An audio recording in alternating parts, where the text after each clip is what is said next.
Here we go. All right. It's Saturday. It is the DFS strategy show. And we have one Adam Ship My Money Share joining me here. And let's see. I'm voting we are live. There we go. Adam, you were at the ball game last night. The Wizards, they've now lost 3 of their last 5, including 2 in a row to Charlotte. This is not good. They're down to 4% for their chances to make the playoffs. What are we going to pretty do big about game this? for their playoff chances last night, and they did not show up. It was que horrible, I believe is what they would say if we were in a Spanish-speaking country.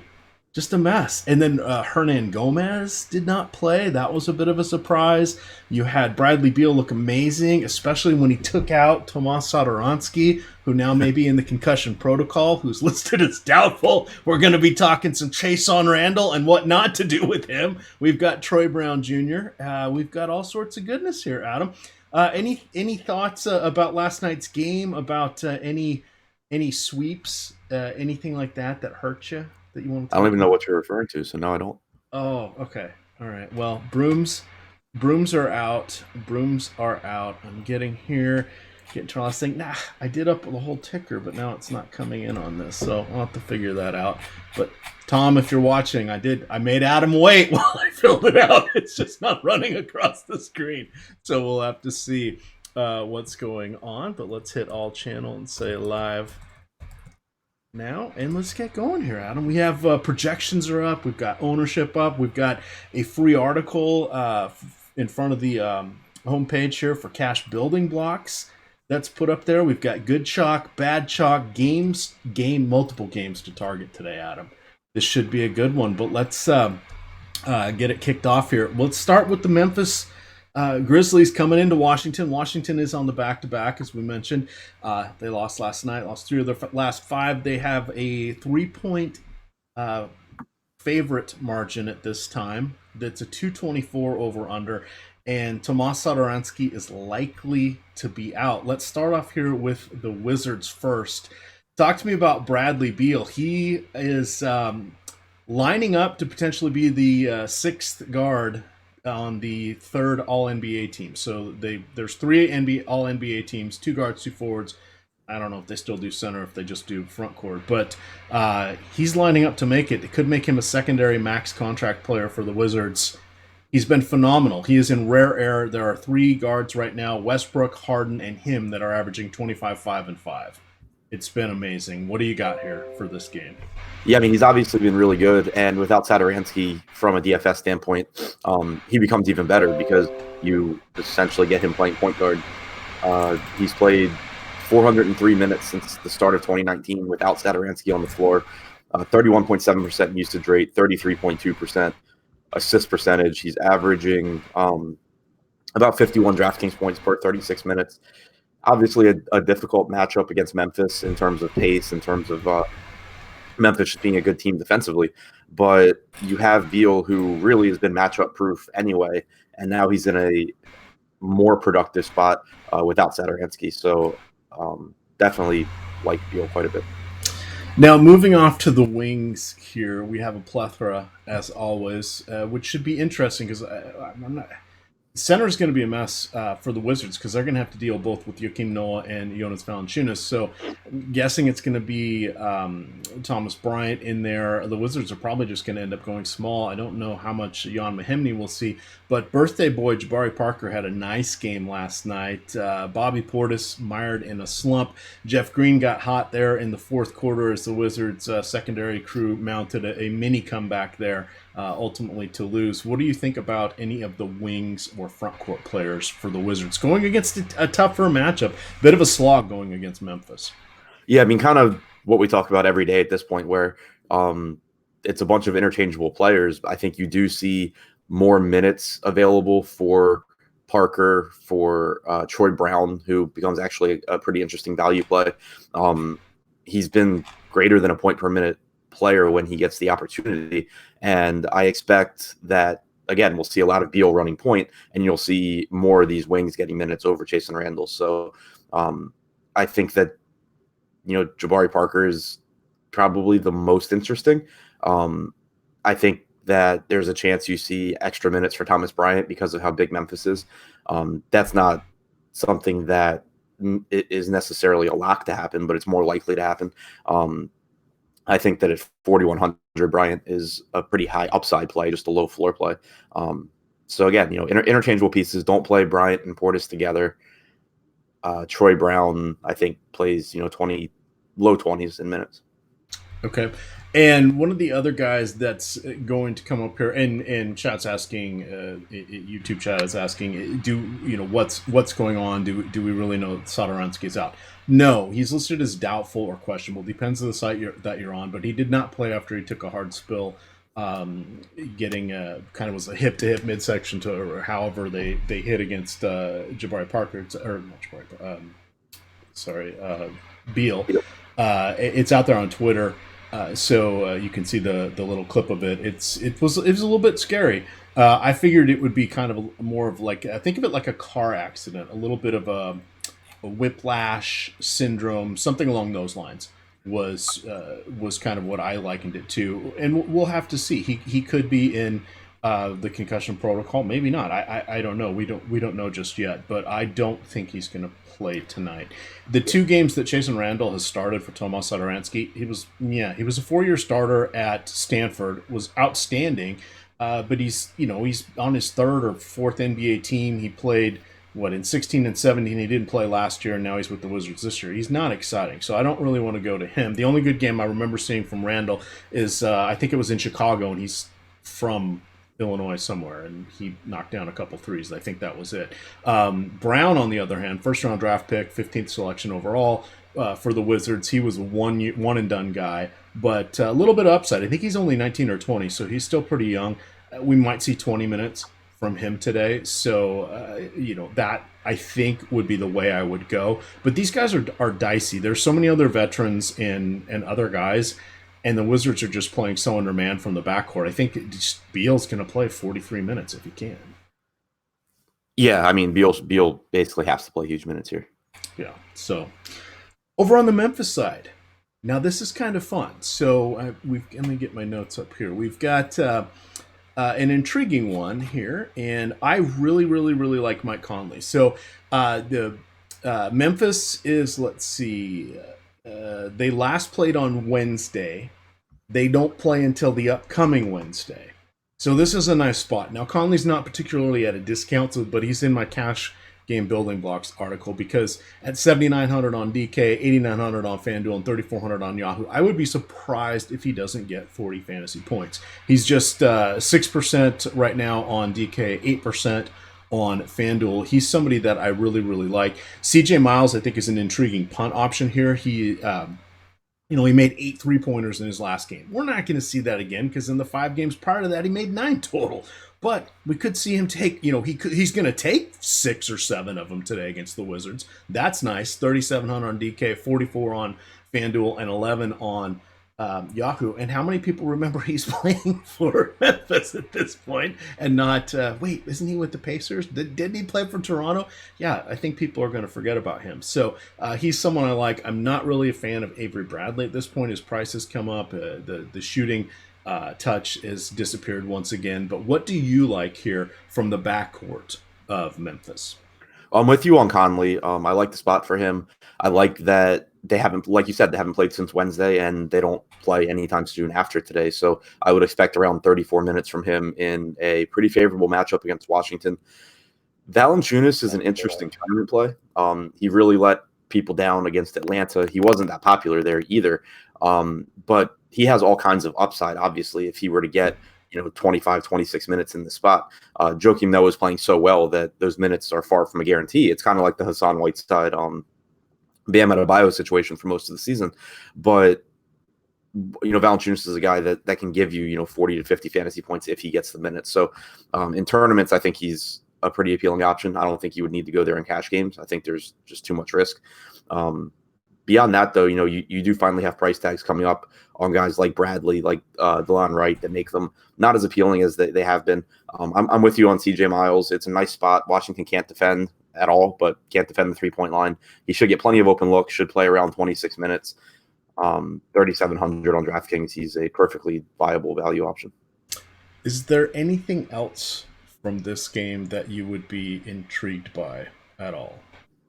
No, I don't think so. All right, then let's continue along here. Our next one is going to be the game everybody wants to stack. This is Phoenix at New Orleans. We've got both teams coming in on back-to-backs. New Orleans favored by 1.5, 232 over-under. That's checking in at the highest on the main slate. There's a nooner here with Atlanta and Boston that's going off at 232.5, but unless you're playing the solo slate or the primetime slate, what do they call them? Showdown. Thank you. Showdown slate. You're not going to really have to worry about that one. But Phoenix and New Orleans, lot of people are going to go here, and I'm going to be one of them. And I don't have a problem with this. We saw Julius Randle just be phenomenal last night. He was the third Pelican he was the first Pelican not named Anthony Davis or DeMarcus Cousins to score 40 NBA points. He put up 21 in the first half. So this is something that, or in the first quarter, it just was a phenomenal game for him last night. So I don't mind this. On back-to-backs this season, he has had 10 of them. He's averaging 32.5 minutes in those games. He is averaging 30.5 on the season. Now, yes, he's been off the bench. He's been a starter. Anthony Davis has been in, been out, whatever. I'm fine with him. I don't think he's going to play 40-plus tonight, but I think he's going to play 32, 35 minutes. I'm fine with that. This is an amazing matchup. I think on the going to the backcourt, you got Elfrid Payton. 3 straight triple-doubles in his last 3 games. He's averaging 14 and a third points, 12 and a third assists, 12 and a third rebounds, 1.7 combined blocks and steals. He's hit 50 fantasy points every time. That's phenomenal. Is he going to do it again today? I don't know, but good. Goodness gracious, this is a great spot. And we know that Drew Holiday and Eton Moore likely are going to be out for the rest of the season as the Pellies tank. So then you got Anthony Davis, who may or may not play 21 to 22 minutes. All aboard, man. All aboard. You throw in Frank Jackson, etc. I mean, this is going to be the popular game to stack. We'll talk about a couple others where you can be a little more contrarian. But this is lining up amazingly for both sides, and they both are middle of the pack on defense, middle of the pack on pace. I love it, Adam. I love this one. Yeah, very appealing spot. Elfrid Payton, you mentioned that he's been playing well lately, and the numbers without Drew Holiday are just much different than, when he plays with Drew on the floor. You get his assist percentage up near, 38, 39%. His usage rate jumps from, 17 or 18% up to about 21%. He's averaged 1.1 points per minute in 323 minutes without Drew on the floor this season. So I do want to go right back there with Elfrid Payton in this spot. I don't think it's chasing points because, things are just different without Drew out there. You have Julius Randle again in a great spot against Phoenix coming off of that monster game. Less productive with Anthony Davis, but not that big of a hit because Davis is only playing 21 minutes. It's a spot where Randle should do very well. So him and Payton, my 2 priorities here. Davis's price tag is cheap enough, and as I think it was Josh yesterday pointed out, kind of like a relief pitcher in baseball, just playing all out when he's out there. So it's not someone that I expect to have a lot of, but he's cheap enough where I'll have some across all of my lineups. But Payton and Randle really the priorities from the New Orleans side. All right, and then you can kind of branch out a little bit. Fred Jackson, very points dependent. You've got Chuck Diallo. Who knows what's going to happen? Jahlil Okafor, little banged up, didn't play 2 games ago because they were playing a perimeter-heavy team in the Bucks, but maybe he'll see some minutes here. Who knows? But those are the main guys. Over on the other side, we do have Kelly Oubre, who had an outstanding game, missed an amazing in-game, would have been a highlight, some sort of reverse dunk, and went off the stanchion, and hey, hashtag Phoenix Suns. But he's been looking good for the Suns. We also have Devin Booker, who has been outstanding. We'll have to see what happens with Johnson, who was out the last night with I believe it was ankle soreness. DeAnthony Melton was a DNP. Who knows what's going on with that? But I think if you look for the guys that are starting, you're going to be just fine here with Phoenix. Adam, what is there any player in particular you want to highlight? I mean, Josh Jackson is a very nice price point across a few sites. He should see, 27 to 30 minutes in this one, but he could get 0.5 fantasy points per minute, or he could get 1.5 fantasy points per minute. I don't know what's going to happen with Josh Jackson, But this is going to be a fun one. And too bad this is not the hammer. This is the early hammer. This is the 7 o'clock tip-off. Yeah, just really appealing price points on a lot of Phoenix guys. You mentioned Jackson, 37 or 3,800 on DraftKings, 4,400 on FanDuel. Should play mid to upper 20s in minutes. And yeah, the production's inconsistent, but the price tag's low enough where there's not a whole lot of risk there. You have a nice price tag on Oubre at 66 on FanDuel and 61 on DraftKings. Basically the second or third scorer on this team behind Booker, and then you have Oubre and Ayton. But playing mid 30s in minutes, I think that his price tag's just too low. It's an appealing matchup. DeAndre Ayton is in a favorable spot against this New Orleans front court. He's still really cheap on DraftKings at 6,300. Not quite as appealing on FanDuel, but still, when you consider the FanDuel pricing overall, 7,300 for Ayton's a pretty nice price tag there. And then Booker, obviously the leading scorer on the team, 9K on FanDuel is fine. I think 8K on DraftKings is just like a misprice. So I think that, again, it's obviously an appealing game just from a matchup standpoint for DFS, but the price tags make it even more appealing, especially here on the Phoenix side. All right, this one, we've had a couple of requests and you hit on one of them there, talking about FanDuel. We had a couple of requests just to mention some FanDuel pricing here. Adam does play a fair amount on both sides. I mostly play on DK and Yahoo. Lately, it's just been DK, but I'm going to call up the FanDuel pricing here so I can provide some information with regards to that. From the chat, one of our friends, one of our former coworkers, Ricky Sanders, is in there gracing us with his presence. He says that he's impressed you're up and moving after the night you had last night. Yeah, it wasn't easy. All right. And then let's see. We have another person. Ian is asking, were you on the Kiss Cam? I was not. Okay. I leaving that to Siege. I saw that surface on Twitter the other day. Always gives me a good chuckle when seeing that. And that, for me, that's one of the funnier, I think, in-game entertainment things that they do. That and the little kids dancing always make me laugh. But all right, anything else from this one, or shall we continue along to our 8:30 trio of 8:30 games? No, good to keep going. All right, here's my game to stack. It is going to be Portland and the Spurs. Now, here's my reasoning behind it. Yes, I think you should stack the New Orleans and Suns one. Like we said, goodness abounds. I think we're going to find some very concentrated fantasy production, particularly if Kevin Durant is out, and he's trending at doubtful right now, in that with Westbrook, George, Curry, Cousins, probably Clay, etc. in that game. So things are going to be concentrated. You know who you're going to go after.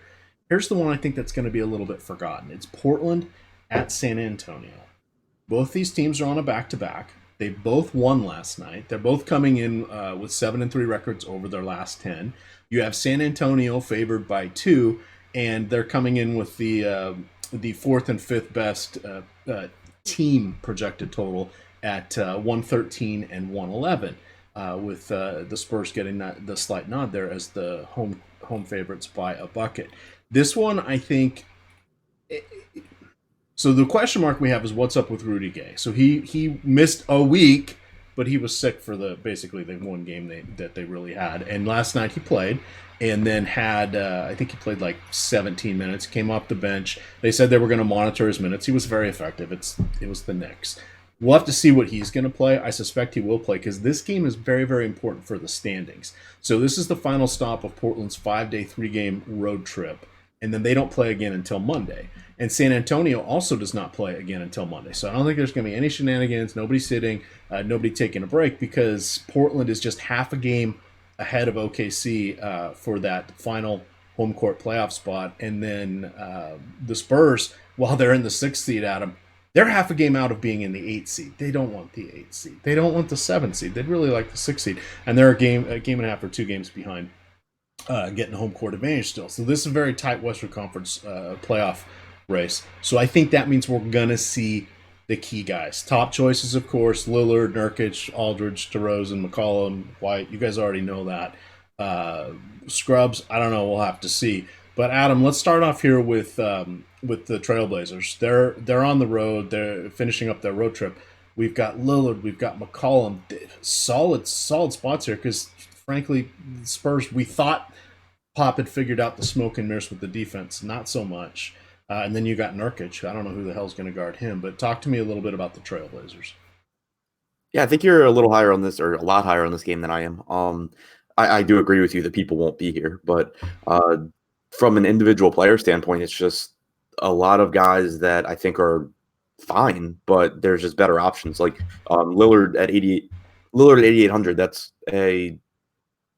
It's a nice price tag for him, but I'd rather go to Devin Booker for 8K on DraftKings. Lillard's 9,900 on FanDuel. That's pretty tough to get to.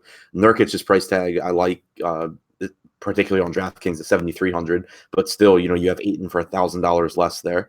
Kind of the same thing with CJ McCollum. It's just a lot of secondary plays for me from Portland.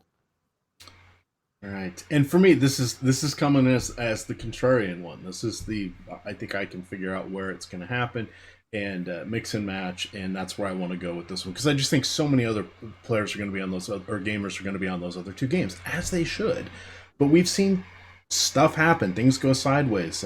Guillermo Hernan Gomez last night, for example, went from being potentially early projected 30% ownership to a DNP. Unknown DNP. Weird stuff happens. Be prepared for it. Be smart at this time of the year. Play in the lower dollars. Make more teams. It's what a lot of us here subscribe to, and I definitely do myself. Looking at I was just reading some of the stuff in chat here, Adam. They think you want to die. They think you are dead.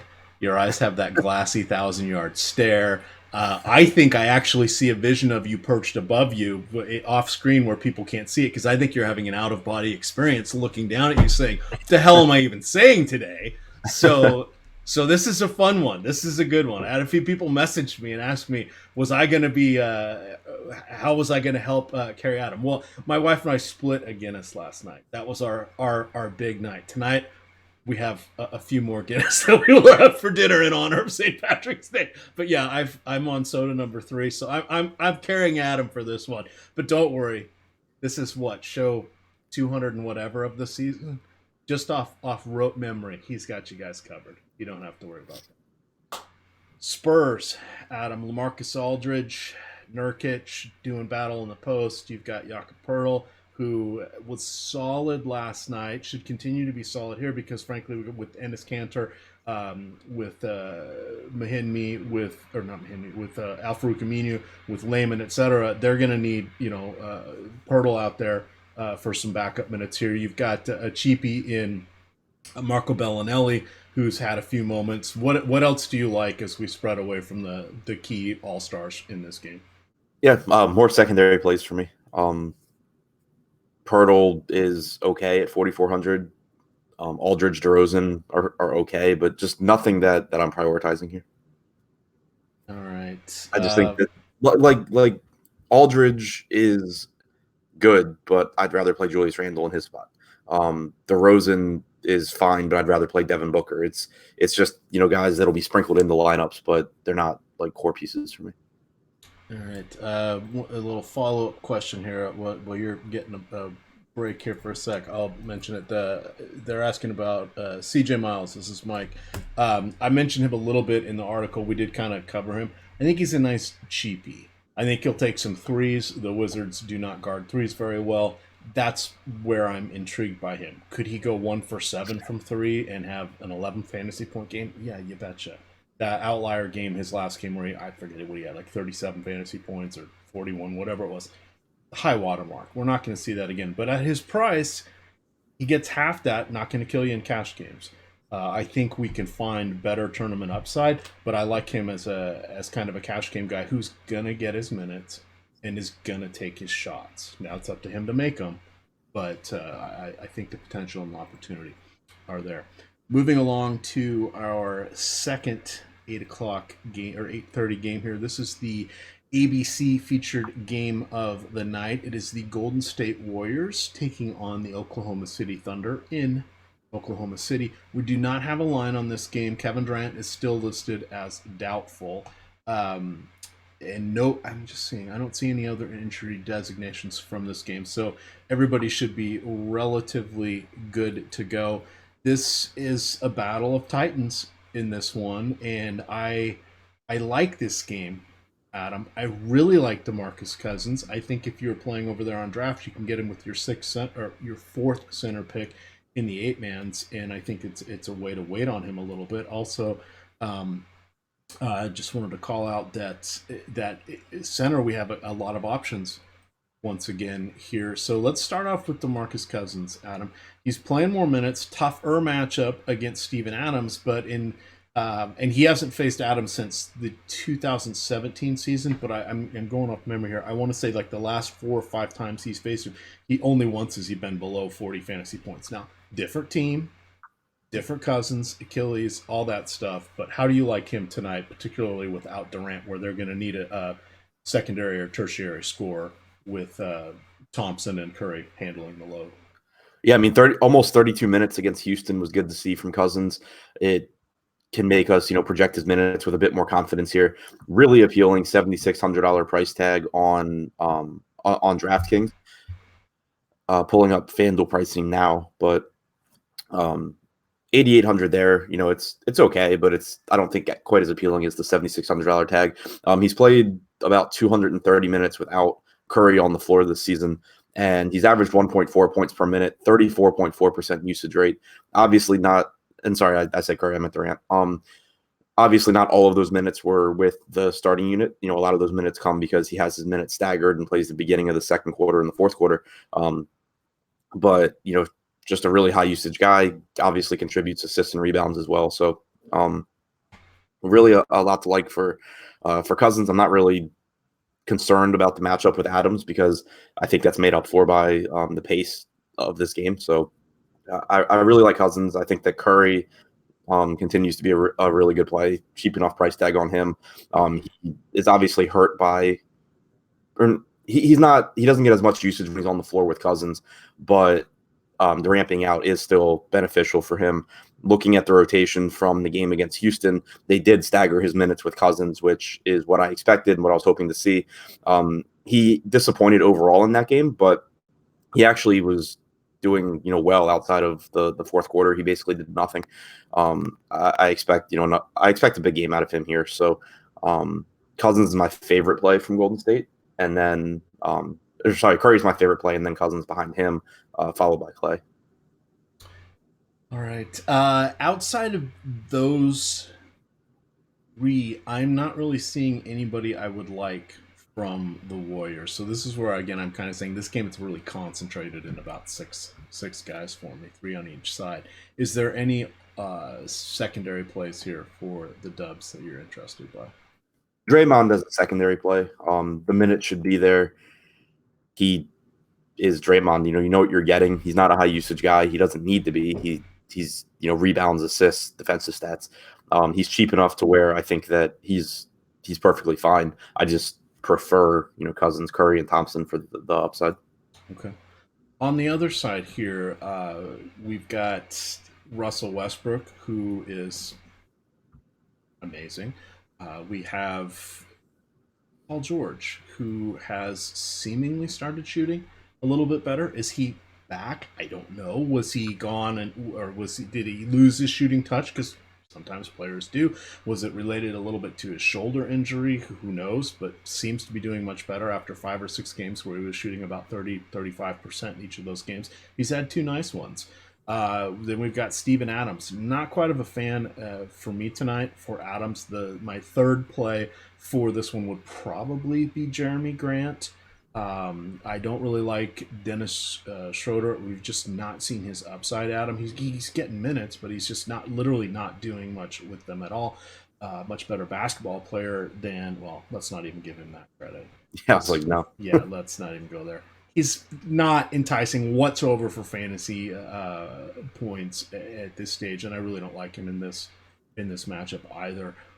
Is it a 2-man show? Is it George and Westbrook? Do you have a third wheel you can consider from OKC? I do want to point out Schroeder's price tag on FanDuel specifically. He's $5K over there, $500 less than he is on DraftKings. I think that's a spot where you kind of can just keep going there because, yeah, he hasn't been playing well, but the minutes have been there, and the price tag. Anytime you get a lower price tag on FanDuel than DraftKings, obviously it's nice.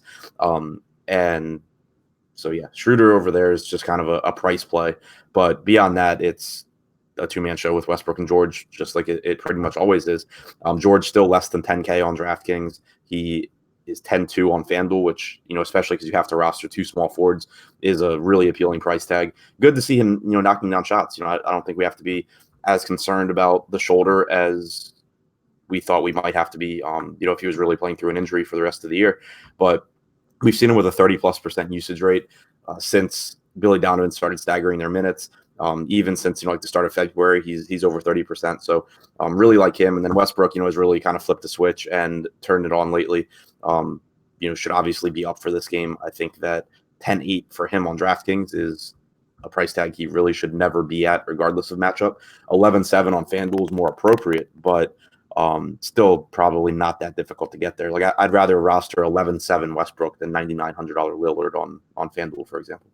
All right, a couple FanDuel prices, some from each team here. 6,300 for Draymond Green. I don't hate that. He's enticing. Cousins he's getting all the shots, but if in fact Durant is out, that maybe there's trickle down effect that gets Draymond for 6 or 7, which is what we need for him, and he makes half of them and gets some assists and yada yada yada. Steven Adams, I don't know that I want to use my center spot on him, but at 6,200, he does check in as one of the better price per play options here from this game. And then Andre Iguodala should see, I would assume, more minutes. Somebody's got to deal with Paul George, etc., especially with Durant out. What's the upside from a 35-year-old Andre Iguodala at this stage, Adam? Other than first round playoffs when he's going to get minutes and people forget about him. But yeah, a game like tonight, you're happy if you get 25 to 30. Yeah. So careful falling in to that one. I have seen him mentioned on a couple things that were posted from last night for early this morning. So just be cognizant here. All right, our third and final 8:30 game. This is going to be a fun little slate with 3 games going off at 8:30. We have the Cleveland Cavaliers in Dallas taking on the Mavericks. We have in this game, excuse me, Dallas is favored by half a dozen. It's a 214 over under, and we have seen a little bit of some role changes here with the Mavericks after the trade deadline, because we've, Dennis Smith Jr. is not there. You've got Jalen Brunson, who all of a sudden has started shooting a bunch, particularly over the last half dozen games, and he's making them, which is something we weren't expecting over the first, 2 months of the season. You've got Tim Hardaway Jr., who I think I've listed him as bad chalk today, because he is averaging, let me get to these specifics here for you, gamers, since I wrote it up. He is, right now he is 20% on DK, 20% on FanDuel for popularity. Over his last 6 games, 7 games, 6 of which he's been a starter, he's averaging 28 minutes, 12 points, 3 boards, an assist, and then half a block and steal. That's 19 fantasy points. That's garbage. Over this time, he's averaging just 13 field goal attempts per game. Only once has he gone over 15, and he got to 17. He's not getting the volume he got in Atlanta or with the Knicks, etc. You've got Dwight Powell taking more shots. You've got Doncic taking more shots. You've got Brunson taking more shots. I just don't see any upside for him. But I do like Brunson. I'm a little more tepid now that his price has come up, but I think Dwight Powell's fine, particularly because this is Cleveland. Maxi Kleber, fine. He's bumped up on DK from 3,700 to 4,400, but he's a solid option. Doesn't shoot him enough to my liking, but he gets rebounds, and he can just kind of have an all-around game, which is nice for his price. What do you like here? And then we'll get to your guy. We'll get to the rookie phenom, Luka Doncic. What do you like here in the non-Doncic category amongst the Mavs? Really don't know what to do with Jalen Brunson, because on one hand, I hate chasing game logs, but on the other hand, he legitimately looks good. He's playing huge minutes. It's a nice matchup against Cleveland, so I will probably have more Jalen Brunson than normal, which means I'll have more than 0. just because it is a nice spot. He is playing big minutes. I'm higher on Hardaway than you are, just because he did play 37 minutes against Denver after rejoining the starting lineup. He's really inexpensive on both sites, and the usage, he has to share the ball with some guys like Luka and Dwight Powell, whatever. But at 46 on DraftKings and 48 on FanDuel, if you're going to get 30 plus minutes from him, he does have a 24.5% usage rate since joining Dallas. So it's not like he's a low usage guy. He's just not the 27, 28% guy that we've seen at times in the past. And I think that the price tag accounts for that. So I'm a bit higher on him. Kleba, I think, is reasonable. He had played 30 plus minutes in 2 games. He played 26 against Denver. I think that he's a better play on FanDuel, where, again, he's cheaper than he is on DraftKings. He's only 4,100 on FanDuel. Obviously, you can drop him if the rotation goes sideways and he doesn't get those minutes. He is, for the season, right around a 0.8 fantasy point per minute player, which, gives you a reasonable projection on him for the price tag. But again, I think better on FanDuel than DraftKings. All right. Ugh. That's just, Well, it's Cleveland, though. That's the matchup against Cleveland. This is where DFS does make strange bedfellows here. With regards to your tippy top options tonight, where is Luka Doncic checking in at his I guess reasonable price tag? I mean, DK, it's a lot more favorable, where he's sitting still in 8,700. FanDuel, a little tougher. He's 9,800, Adam. But you can drop a player. There's going to be a little bit of value here, where I think you can get 2 discount dandies in there and work Doncic in and get one of those pesky shooting guard spots out of the way. What do you like him amongst the other top end options on the respective sites tonight? Right now, I have him as the best play on DraftKings when you factor in price. 8,700. He should never be $8,700. Certainly not in a game against Cleveland. This is a $10,000 player, and I know he hasn't reached that price point this year, but that's more just because DraftKings sucks at pricing than anything. It's a $10,000 plus player. He averages around 1.35 to 1.4 points per minute. Plays around 34 minutes, favorable matchup. Since the trade deadline, when DeAndre Jordan and Dennis Smith Jr. were shipped out, he has a 15.5% rebounding percentage. He has an assist percentage approaching 40%. He has a usage rate up over 30. So it's impossible for me not to like Luka. I think that he's a very good play on FanDuel also. 9,800 is not as egregious as 8,700, but it's still a very fair price tag for him on a site where a lot of players are overpriced. So, like the other night against Denver on DraftKings, for example, I ended up with around 50% Luka. On FanDuel, I had like 25. I expect that I'll have the same kind of split today, where I have a lot more on DraftKings, but I also am overweight on FanDuel. All right, Cleveland. It's a whole lot of Let me filter here and see if anybody stands out. Literally nobody was pop. Oh, go ahead. No, I just wanted. I forgot to mention Dwight Powell when we talked about Dallas. I think he's a really good play. Really appealing price tag at $6K on DraftKings, 64 on FanDuel. More appealing on FanDuel because of power forward eligibility. Obviously, that's it's more valuable to roster him there than at center from an opportunity cost standpoint. So I just wanted to point him out because I actually have him as my top play from Dallas on FanDuel. Okay, that's a good one to remind everybody of. Let's see, I'm looking here. Similarly, 4,100 Maxi Kleber. He's someone I think on FanDuel that I would look to if I were playing there, particularly on the 3-game slate. You'd find a little bit of differentiation there amongst your power forwards, because there's going to be a lot of concentration on that 3-game slate for some of them. So don't forget about him if you're looking for a punt there. Plus, that will help you get a little lineup differentiation at other positions if you're saving money on that one. From the Cavs. So I mostly play DraftKings, and if we knew Larry Nance was ever going to play again, 5,200 would be having me doing cartwheels, Adam, but I don't know what to do. So you've got Tristan Thompson listed as questionable. Why are they even going through this charade? I have no idea. He's not played in like 10 weeks now, 11. It's literally forever.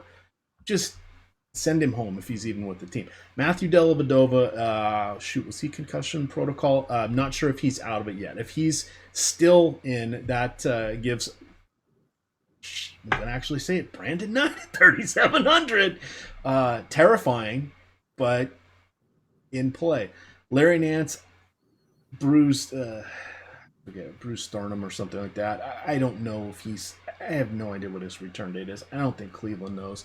Did you know, though, I was reading an article about Kevin Love last night. If I'm understanding correctly, they have like the 8th best or 9th best record, or they're 500 since he's returned from his injury in the games he's played. It's something along those lines. And I was looking at his per minute stuff, and you're like, it's almost Kevin Love back time. I mean, it's when he's starting and he's played above X number of minutes. He's close to a 20 and 10, so he's phenomenal. But I don't even know that I want these guys as filler, Adam. So let's assume that Nance, Thompson, and Dellavedova are out. What are you going to do here with the Cavs? Yeah, I think I'm a little higher on them than you. I don't love them, but the one guy who actually stands out the most is Ante Zizic, who he's been not very good from a fantasy standpoint, but the minutes are there.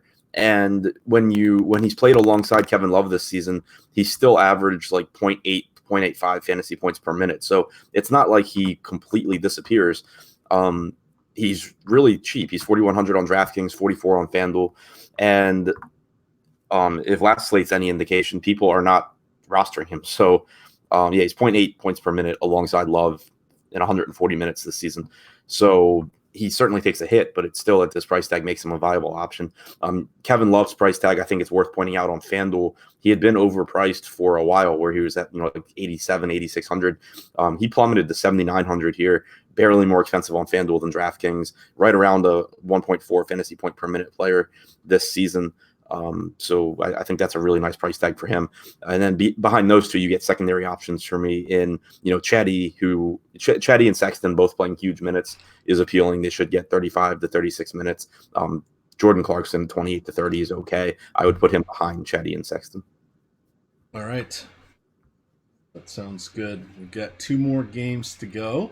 We've got, we're putting our hustle on here because Adam, has to get the, let's make the dead hooker joke out of the room before housekeeping gets there. So we've got our noon deadline before Adam has to check out. But see, if this is the hard part, because technically you're not even in Maryland, which is your home state. And usually when you go somewhere to a hotel, you always extend your stay. What are the odds that you still decide you're going to extend it in DC, knowing that you're about an hour away from your second monitor up there in Bowie? Yeah, no, I'm heading home when I check out. All right. 2 more games to go here. Double late night hammer. These are going off at 9. So we have the 7 o'clock games, the 8:30 games, and then the 2 9 o'clock games here. Let's start off with we'll save Denver for last, Adam, so you can leave on a high note here with Nikola Jokic. But Brooklyn and Utah, kind of an intriguing one here. Lafayette and I talked about this one a little bit on the Early Bird podcast. And so let's start off with a little bit of a warm-up question here, Adam. Do you think that this is a Favors game, or do you think this is a Crowder game? And both of us said that Rudy Gobert was going to be in our plans for sure tonight, both sides. I lean toward Favors just because he's where we want to. Yeah, he's just so much more productive on a per minute basis. You might not get 27 or 28 minutes from him, but even if he plays like 25, it's a pretty nice spot. He's still inexpensive. So I think there's just more upside to be had from Favors, even if he's on the lower end of his minutes range. And we sort of about the same. And I'm a huge Jay Crowder fan. I love watching him play. I love him from a fantasy perspective. His price has ticked up a little too much for me on DraftKings, where he's I'd rather get that $500 and get on over to Favors, in my opinion. If we look towards Gobert, I think while you are giving up your center spot, and he is 9,400 on FanDuel, I think he is someone that deserves consideration, because I don't think there's going to be a ton of ownership on him. I'm going to go look up those numbers while you talk about Gobert. I love the spot for Gobert. I think that 9,400 on FanDuel is perfectly fine. 12% is what he's at that price point. So that's 1 in 10 lineups with Gobert, Adam. Yeah. That sounds like fun tonight, huh? Yeah, for sure. When you consider that center price, sorry, that center pricing on FanDuel is just tighter in general. I think 9,400 for Gobert is actually very reasonable. 8K on DraftKings is again just DraftKings is tanking with their pricing. But you should get 33, 34 minutes in what's been one of the most favorable matchups this season for bigs going against Brooklyn. There's plenty of block upside for Gobert against some high usage guards and Dinwiddie and Russell. Jared Allen also around, a 17 to 18% usage guy. So I think there's a lot of upside, multiple ways for Gobert here. All right. Looking to the backcourt, we have Ricky Rubio, who was out with a hip injury. Prior to that, he had a hamstring injury. We were joking that he and Raul Neto share hamstrings because they both seemingly get hurt with the hamstring injury at the same time. Now, the last two games have been blowouts, so Rubio did not see much, if any, fourth quarter run. I think he's healthy again. 4,900 on DK is an intriguing price point. How many minutes do you project him for in this one? Are you going to get as high as 30 or 31? I am not. I'm going to go like 26 on him. Okay. And is that partly matchup, partly still kind of hurt, and we're not that far away from the playoffs? It's because in their last game against Minnesota, he played 22 minutes. He only lost 2 minutes to a blowout there. Okay. So, was going to play right around 24. Okay, perfect. And I hadn't tracked those down, but I knew you had. So that was just my thing. Because it's like we were saying with Blake Griffin yesterday. He hadn't played in fourth quarter in like 3 of 4 games. It's just craziness for him. So you got to know what's going on here. Look at the trajectories and such. So good to know on that one. So would you consider? Let me get his projected ownership. So he is 18 on DK at 4,900, and then he is 15% at 5,900 on FanDuel. I would almost say that that's going to be like borderline bad chalk if he's only going to get 26 minutes. Yeah, I mean, obviously the 26 is a guess, and so it could end up being better. But I don't think I'll get to 15% on FanDuel. I haven't crunched yet, but just guessing. DraftKings I could see coming in around that 15% mark, because 4,900 is a really appealing price tag, and there is some upside if he's just like unleashed, but I'm not expecting that to be the case.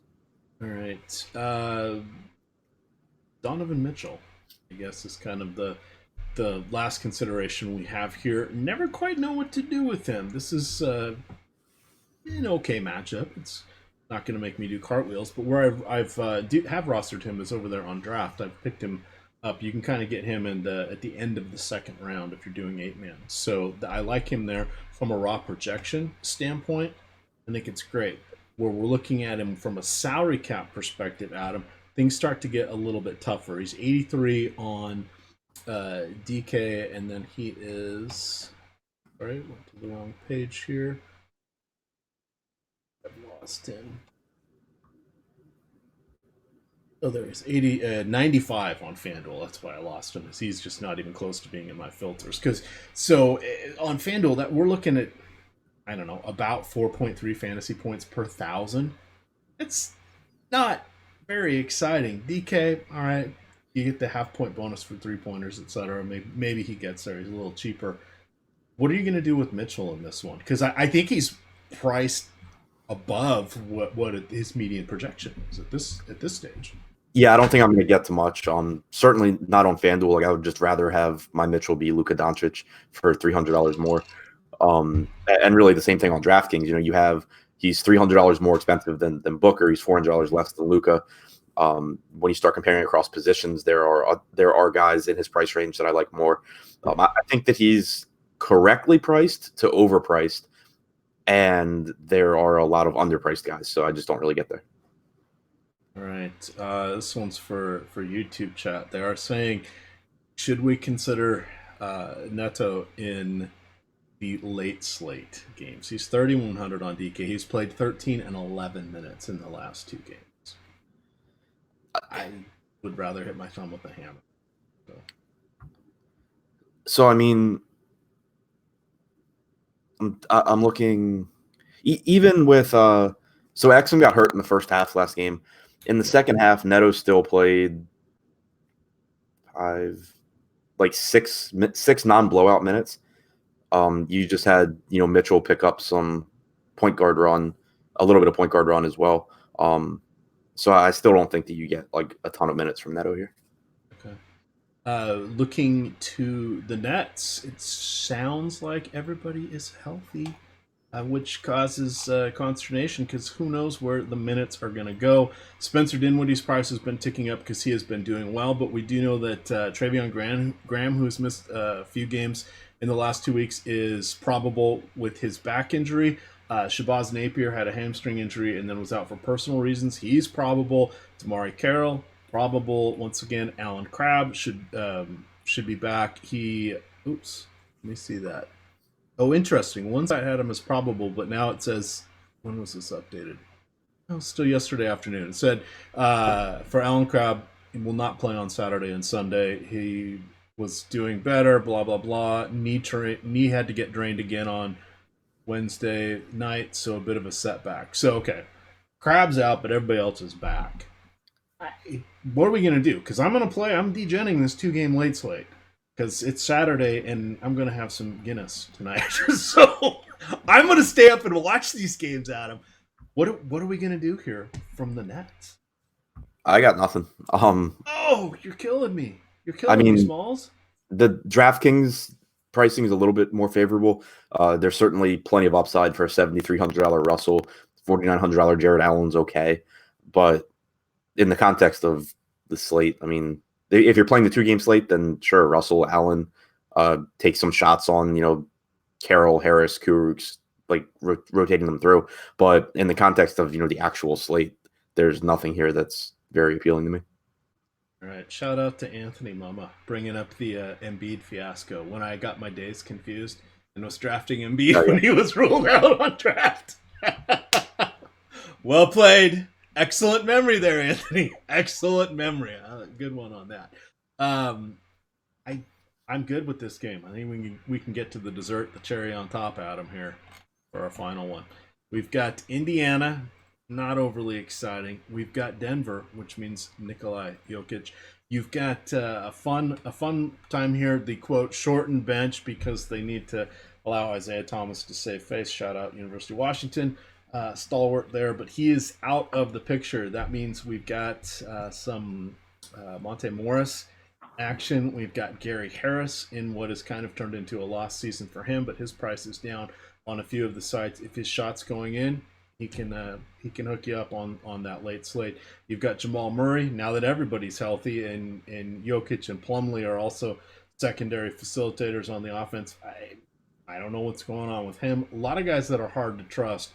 And then we have a rather, and this is, so Laffy was filling in for you on the podcast. So I teed him up to say nice things about Jokic. He did not say nice things about Jokic for his price. He did clarify it that way, but he said he has not been impressed by his recent performance because he's not shooting enough.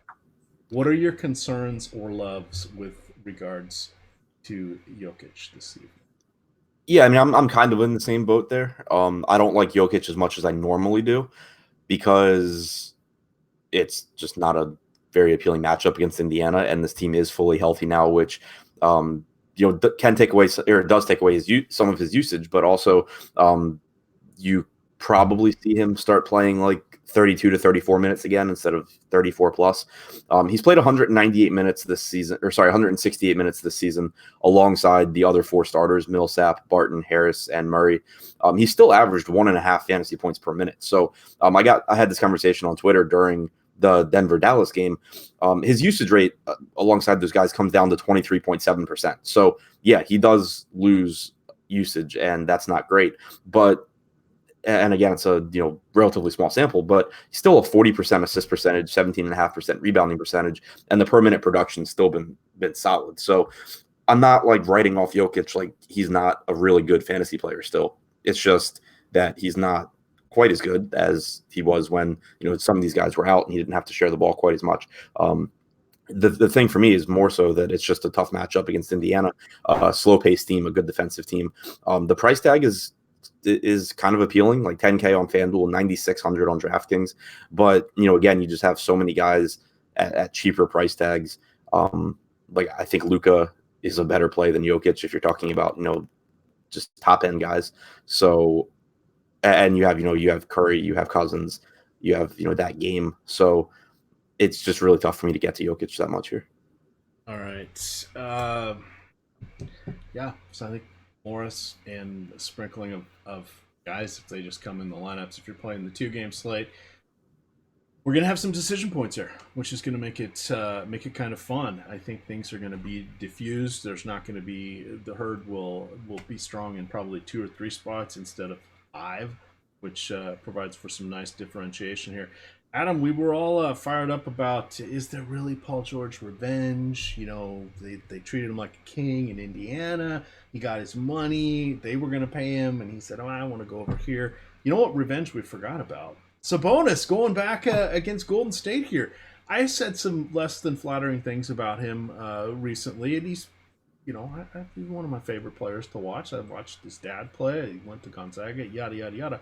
Dropped 42 fantasy points against his former squad. 26 NBA points in 27 minutes.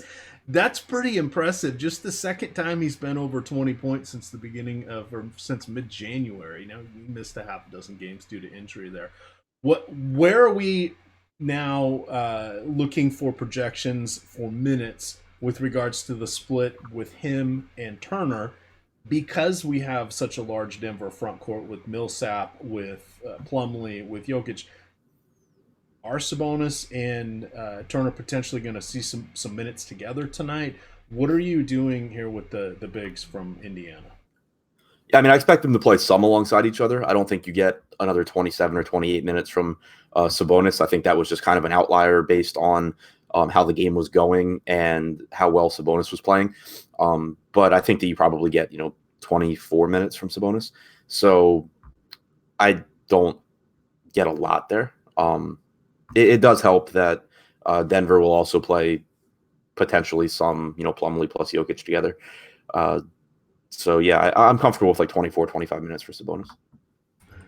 Someone was just saying it's Tim Hardaway's birthday today.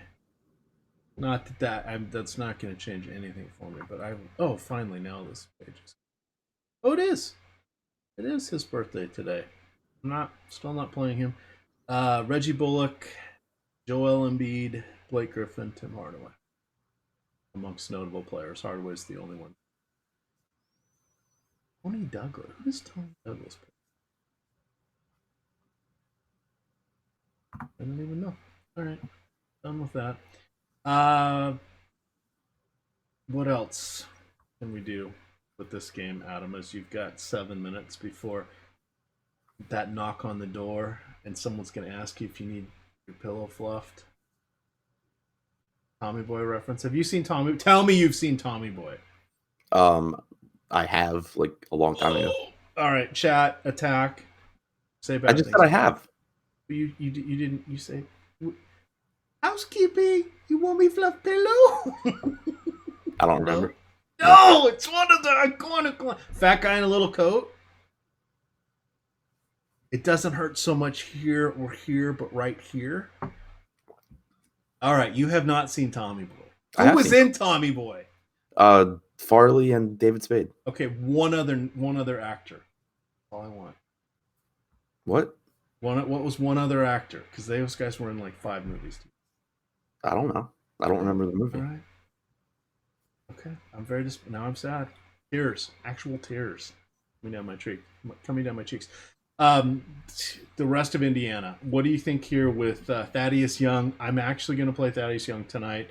I normally don't, but this 2-game slate, I think he's going to have to be in my plans. The guards, I'm not overly excited with here, so this is where Fantasy Cruncher is going to come in to play for me. Hey, NBA strategy promo code, get 50% off any 1 month package here at Awesemo. And that includes the Fantasy Cruncher add-on. That's going to be my Huckleberry tonight. I'll be utilizing Cruncher on this 2-game slate because otherwise I don't know if I can fill out a roster on names I feel comfortable clicking on. Finish up the Pacers here before you got to get out of here. Yeah, I mean, secondary options for me. I expect around 32 minutes again from Miles Turner. He's good. I would lean towards DeAndre Eaton at the same price tag. I would lean toward Dwight Powell at a similar price tag.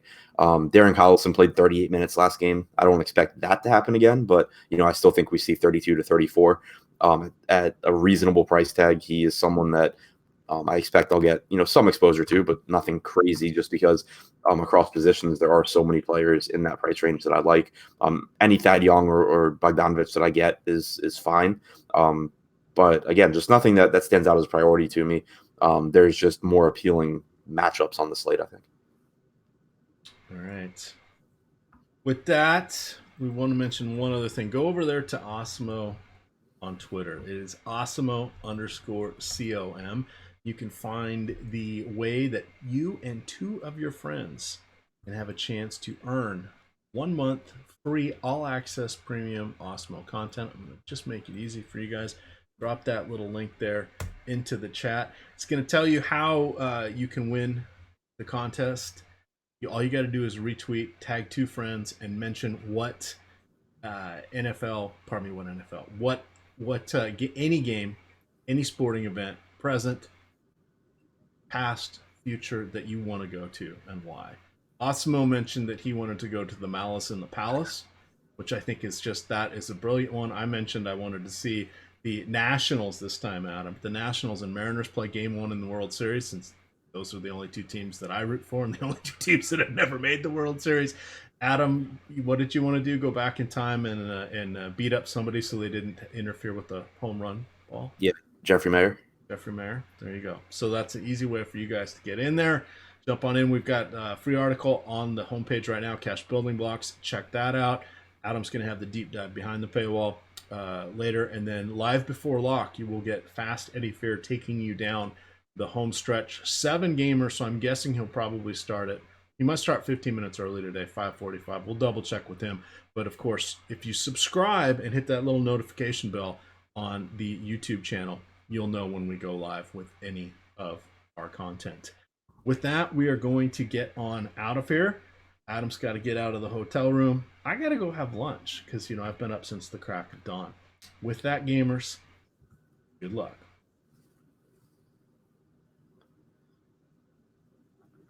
All right, we're clear. All right, cool. Good show. Brian Dennehy, you got Rob Lowe, Bo Derek was in it. Come on. Nah. All right, I'll see you. All right, have fun. Talk to you later.